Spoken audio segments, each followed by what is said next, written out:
যুক্তরাষ্ট্রের উন্নয়ন সংস্থা ইউএসএআইডির ৬০ জন জ্যেষ্ঠ কর্মকর্তাকে ছুটিতে পাঠিয়েছে ট্রাম্প প্রশাসন।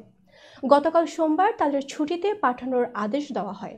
বার্তা সংস্থা রয়টার্স বলছে, বিশ্বের প্রায় সব দেশে ইউএসআইডির সহায়তা বন্ধ করে দেওয়ার ঘোষণার পর ট্রাম্প প্রশাসনের পক্ষ থেকে এমন ঘোষণা এলো। আমেরিকা ফার্স্ট পলিসি বাস্তবায়নের জন্য ইউএসএআইডির বিশ্বব্যাপী সহায়তা কার্যক্রম কিভাবে পরিবর্তন করা যায় তা নিয়ে আপনাদের সহায়তা চাওয়া হচ্ছে।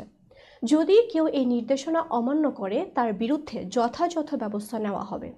এরপর গতকাল সোমবার সন্ধ্যায় সংস্থাটির ৬০ জন জ্যেষ্ঠ কর্মকর্তাকে ছুটিতে পাঠানোর নির্দেশনা দেওয়া হলো।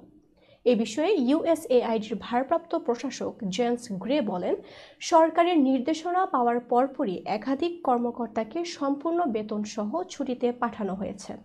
পরবর্তী নির্দেশ না দেওয়া পর্যন্ত তারা অন্যান্য সুবিধাও ভোগ করবেন।